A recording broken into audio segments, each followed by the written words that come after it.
Today, I'm sharing 10 ChatGPT hacks most people don't even know exists.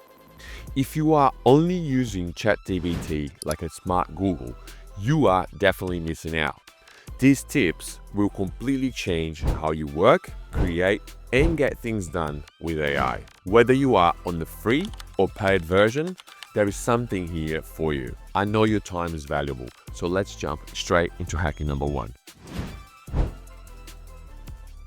Instead of typing your questions to ChatGPT, did you know you can actually talk to it like you are having a real conversation? It feels really natural, and honestly, it sounds just like talking to a real person. When you start a new chat, you will see 2 voice-related icons, a microphone and a voice mode. The microphone simply converts your speech to text for ChatGPT to read, while voice mode lets you actually have a back and forth conversation with ChatGPT, just like chatting with a real person. So I have my phone here with me. So I'm gonna go into ChatGPT. Here, I will select the voice mode, wait for the circle to go from black to blue. That's when we're ready to start the conversation. Hi there. What's the difference between a company and a sole trader here in Australia? Hey there. Absolutely. Let's jump right in. So the main difference between a company and a sole trader in Australia really comes down to structure and liability. As a sole trader, it's just you and your business is basically you personally. You're responsible for everything, you keep all the profits, but you're also personally liable for any debts. A company, on the other hand, is a separate legal entity. That means the company itself can own property, incur debt, and be sued, rather than you personally. It also means more paperwork and regulation, but it gives you that layer of protection. Yeah, that's how great it is. You can even pick your favorite voice here. While you are on advanced mode, you click on the filter icon on the top right corner. Here you can see and hear all the options available. And as you can see, there's plenty to choose Nice from. to meet you. I'm excited to help you get things done. Let's get started. Hey, it's great to meet you. How's your day going? You can use advanced voice conversations on your phone or your desktop. Now, this leads perfectly into hack number 2, which is using the app on your phone. You can actually share your screen with ChatGPT, so it can actually see exactly what you see and help you in real time. I am planning a family trip to Bali, so I will share my phone screen with a map and ask ChatGPT for some local recommendations. Let's go back into advanced voice, tap the 3 dots and select screen sharing. I'm going to Bali and I'm staying at the Intercontinental Hotel in Jimbarang. Can you please give me some recommendation for a great seafood restaurant where I can watch the sunset on the beach with my wife and my son? Absolutely. That sounds like a beautiful plan. So, staying at the Intercontinental in Jimbaran, you're in a prime spot. One of the classic spots is Manega Cafe. It's right on the beach, super laid back, and you can literally have your feet in the sand while watching the sunset and enjoying fresh seafood. Another good option nearby is Mare Bagus Cafe, which is in the same area and has a similar vibe. Both are really family friendly, and you'll get that gorgeous Jimbaran sunset. So those would be my top picks for a nice relaxing evening with your wife and son. How much do you think dinner will cost for the 3 of us? You can expect it to be pretty reasonable for a beachfront seafood dinner.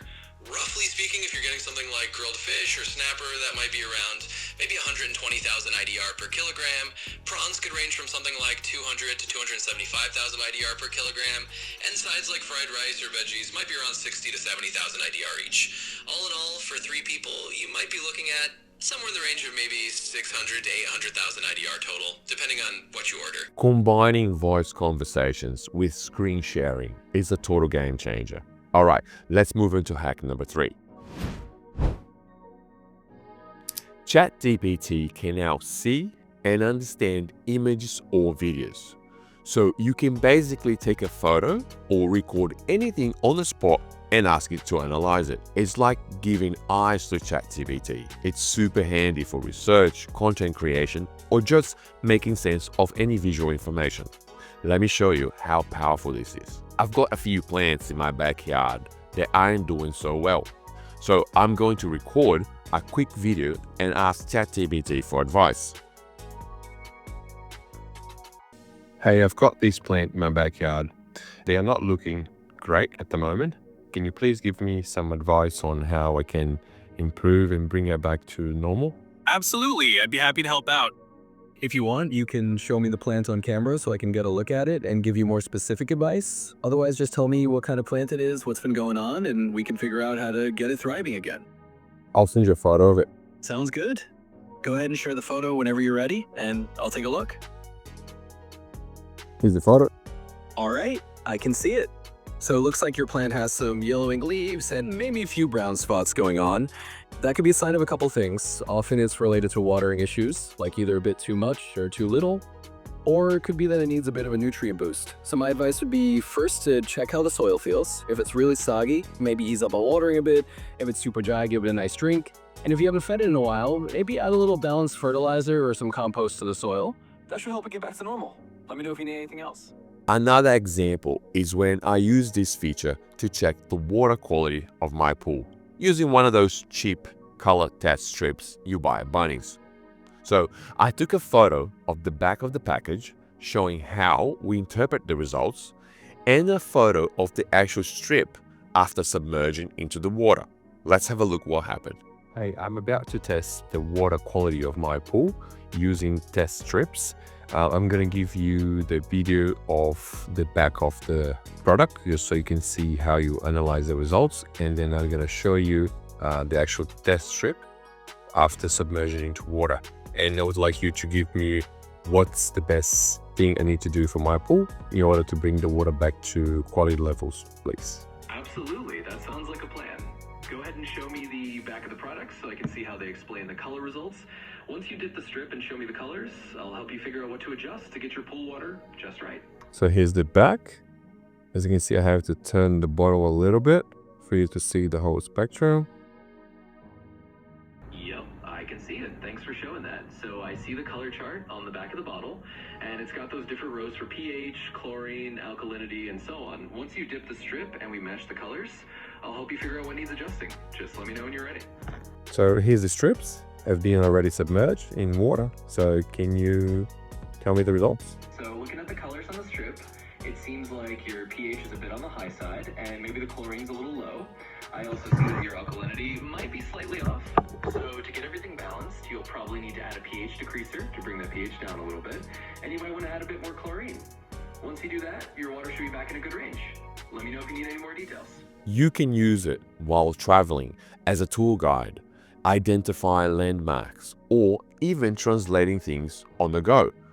This one is definitely a game changer. One of ChatGPT's coolest features is the ability to create your own custom GPTs, which are specialized versions tailored exactly to your needs. Let me show you how I create one as a fitness coach. I open the sidebar, click on GPTs, then create new GPT. I name it My Fitness Coach and add a description like a personal fitness coach that builds workout plans and nutrition advice based on my goals, equipment, and time.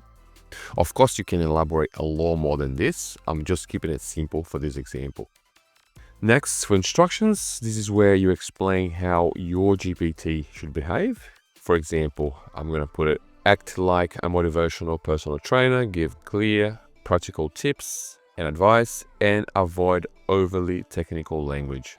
You can also add a few conversation starters here for new users to know what to ask, but for now, I'll leave it blank. Below that, you can upload files or documents if you want the GPT to have access to a specific knowledge. For example, if you have any existing plan or any dietary preferences. In this case, I will enable web search and image generation.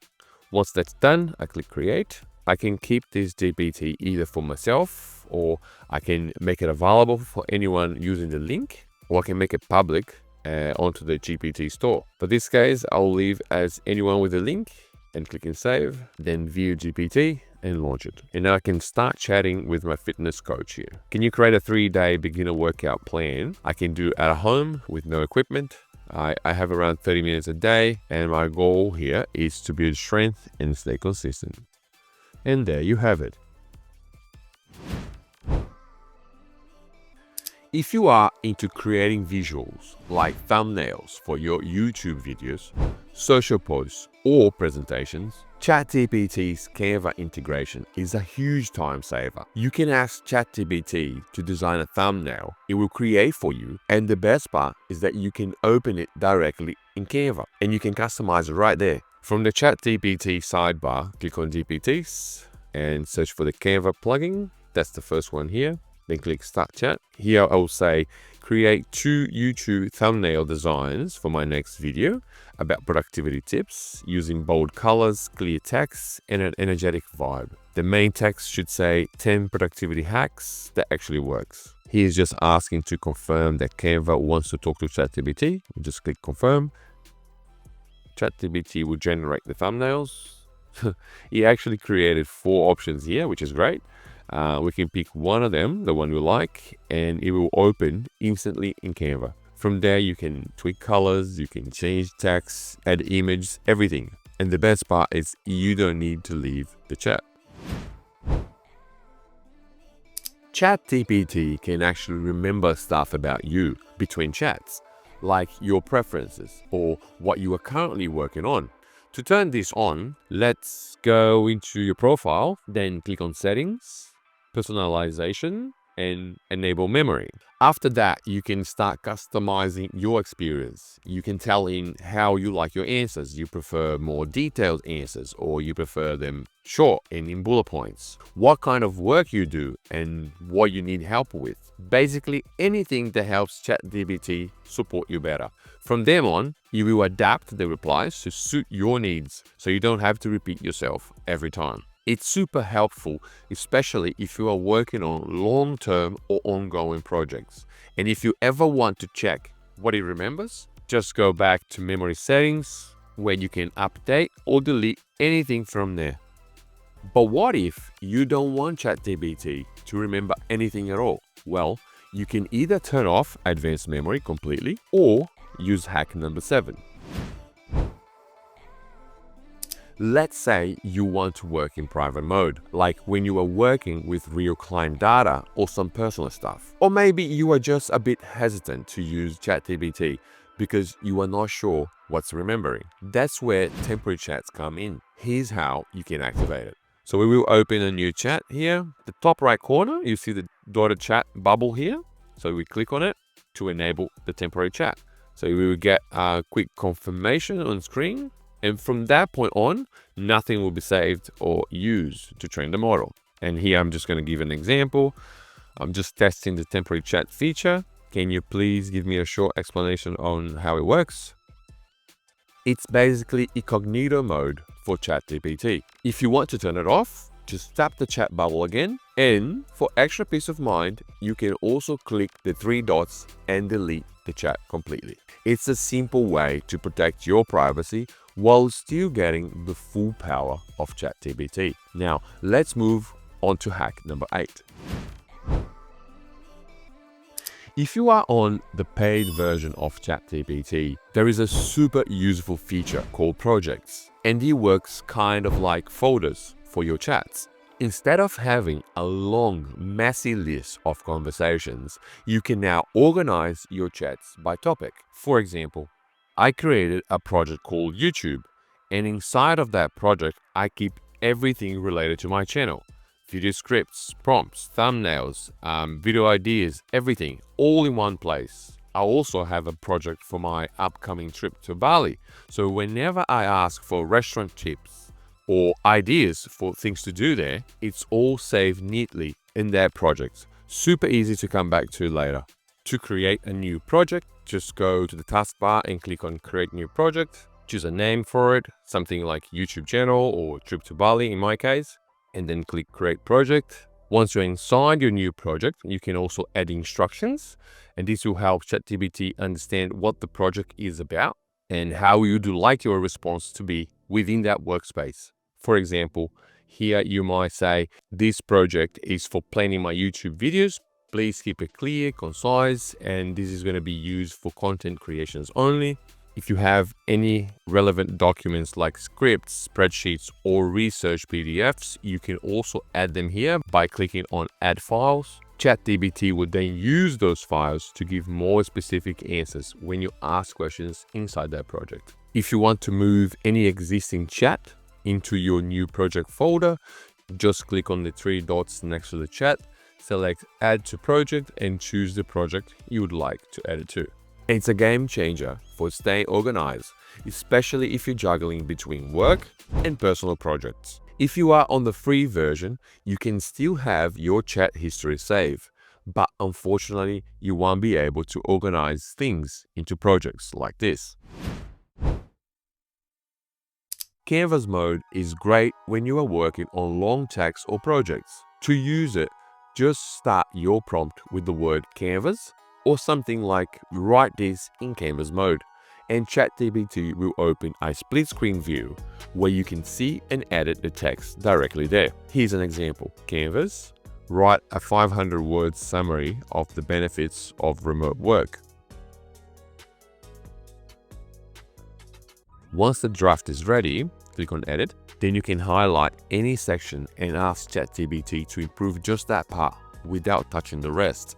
For example, I can highlight this part and ask, can you expand a bit more? So he basically added more to that part specifically, while all the rest wasn't touched. Another cool thing you can do here is at the bottom corner, this pen icon here, you will see suggested levels. This lets you adjust things like reading levels if you want to make it more complex or more beginner friendly. Once you adjust it and click on the arrow, ChatGPT will rewrite the whole thing based on the level you chose. You can also adjust the length, making it a bit shorter or a bit longer. Then when you click again, the length will be adjusted. You can also add final polish, where ChatGPT will basically provide a final review, making everything more consistent and improve the overall structure of the content. At any moment, you can download the document in PDF, Microsoft Word, or Markdown, and you can also revert back to any previous version. Have you got a big spreadsheet, a CSV file, or even a long PDF you don't have the time to go through? Just upload it into ChatGPT and let it do the heavy lifting for you. Let's say I just downloaded this 10-page PDF guide on strength training, but I don't have the time to read it all. I can simply drag it straight into ChatGPT or click the little plus icon next to the chat box and select Add Photos and Files, and then select the file. Then I can just tell him, please summarize the top 5 beginner strength exercise from this guide and recommend how often to do them for someone starting out. As you can see, in seconds, I've got what I need, just like that. It works great with spreadsheets or CSV files with lots of data. I'll give you an example. So I have this fake sales spreadsheet we can use to simulate a real business scenario here. It has 1,500 rows of sales data across multiple regions and products. So I'm going to upload into ChatGPT and ask to summarize the total revenue per region and top 3 product categories. Also highlight any sales patterns or regions doing particularly well. And here's the summary, showing the total revenue per region, the top 3 product categories by revenue, and sales partners and highlights. We can even take a step further here and ask ChatGPT to create a chart showing total revenue by region. Can you please create a pie chart showing total revenue by region? As you can see, in just few seconds, you get powerful insights without needing to open Excel or run formulas. And you can make the chart interactive too. Even change the color for each region. Once you're happy with that, you can then download it and use it on your next presentation. These examples are pretty simple, but I hope it gives you an idea of how powerful this is. And that's it. 10 powerful ChatGPT hacks that go way beyond just asking questions. If you made this far, you are already ahead of 99% of the users. The more you experiment with ChatGPT, the more you will see how much time, energy, and mental load ChatGPT can save you. If you found this video helpful, please give it a like and don't forget to subscribe for more practical AI tips just like this one. And hey, let me know in the comment section which hack you like the most. I would love to hear from you. Thanks for watching, and I'll see you on the next video.